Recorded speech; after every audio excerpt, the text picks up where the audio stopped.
दोस्तों, वीडियो शुरू करने से पहले कृपया आप मेरे चैनल को सब्सक्राइब जरूर करें और साथ में बेल आइकन को भी दबा दें ताकि मेरे नए वीडियो का नोटिफिकेशन आपको मिल जाए। और अगर वीडियो अच्छा लगे तो कृपया लाइक, कमेंट और शेयर जरूर कीजिए। अब देर न करते हुए आज की कहानी शुरू करते हैं। राजा पीपा एक धनी राजपूत था और कुछ वर्षों से राजगद्दी पर बैठा था। एक बार उसके दिल में परमार्थ का चाव पैदा हुआ, क्योंकि उसे जीवन में खालीपन सा महसूस होने लगा था। अमीरों वजीरों को इकट्ठा करके पूछा, क्या इस वक्त कोई महात्मा है?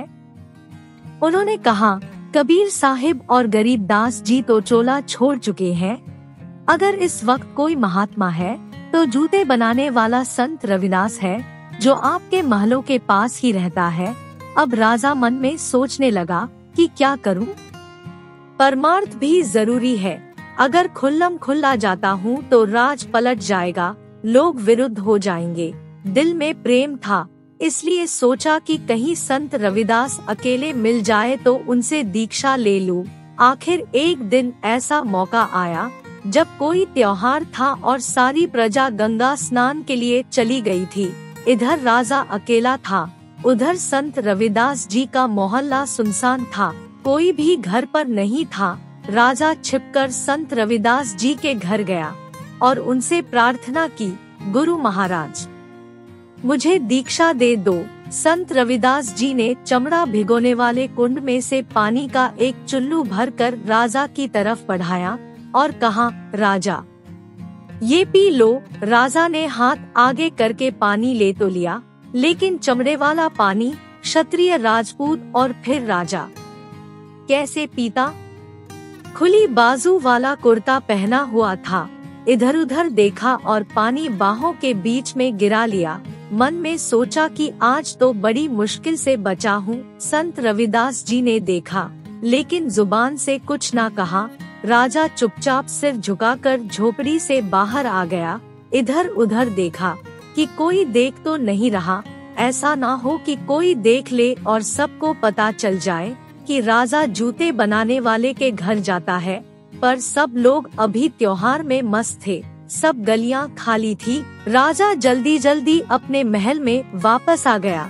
उसी वक्त धोबी को बुलाया और हुक्म दिया कि इसी वक्त कुर्ते को ले जाओ और घाट पर धो कर लाओ।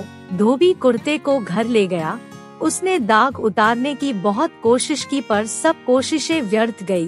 फिर उसने अपनी लड़की से कहा, ये जो दाग है इसको मुख में लेकर चूसो ताकि ये निकल जाए और कुर्ता जल्दी साफ हो जाए ताकि राजा नाराज ना हो। लड़की मासूम थी, वो दाग चूसकर थूकने की बजाय अंदर निगलती गई। नतीजा ये हुआ कि लड़की का अंदर का पर्दा खुल गया। अब वो ज्ञान ध्यान की बातें करने लगी। धीरे धीरे सारे शहर में खबर फैल गई कि अमुक धोबी की लड़की महात्मा है। आखिर राजा तक ये बात पहुंच गई। दिल में लगन तो लगी ही हुई थी, सो एक रात वो धीरे धीरे धोबी के घर जा पहुंचा। लड़की राजा को देखकर हाथ जोड़कर उठकर खड़ी हो गई। राजा ने कहा, देख बेटी, मैं तेरे पास भिखारी बनकर आया हूँ, मंगता बनकर आया हूँ, राजा बनकर नहीं आया। लड़की ने कहा, मैं आपको राजा समझकर नहीं उठी, बल्कि मुझे जो कुछ मिला है आपकी बदौलत मिला है। राजा ने हैरान होकर पूछा कि मेरी बदौलत? लड़की ने कहा, जी हाँ। राजा ने कहा, वो कैसे? तो लड़की बोली, मुझे जो कुछ मिला है आपके कुर्ते से मिला है, और जो भेद था आपके कुर्ते में था। अब राजा रोता है और अपने आप को कोसता है कि धिक्कार है मेरे राजपाट को, मेरे क्षत्रिय होने को। छुआ छात तेरा बुरा हो, जिसने मुझे परमार्थ से खाली कर दिया। जब ठोकर लगी तो लोक लाज जाति पाति की परवाह ना करता हुआ सीधा संत रविदास जी के पास पहुंचा और हाथ जोड़कर प्रार्थना की, गुरुदेव, वही चरणामृत फिर दो। संत रविदास जी ने कहा, अब नहीं, जब तू पहली बार आया तो मैंने सोचा कि तू क्षत्रिय राजा होकर मेरे घर आया है, तुझे वो चीज दूं जो कभी नष्ट ना हो। वो कुंड का पानी नहीं था, अमृत था। जो परमात्मा के घर से आया था। मैंने सोचा कि मैं तो रोज पीता हूँ, आज राजा भी पी ले, लेकिन तूने चमड़े का पानी समझकर नफरत की और कुर्ते में गिरा लिया।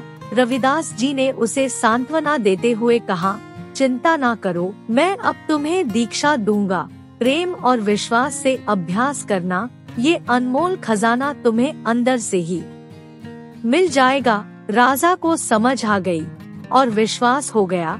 परमार्थ का शौक था, दीक्षा लेकर कमाई की और महात्मा बन गया। राजा पीपा के शब्द गुरु ग्रंथ साहिब में दर्ज हैं।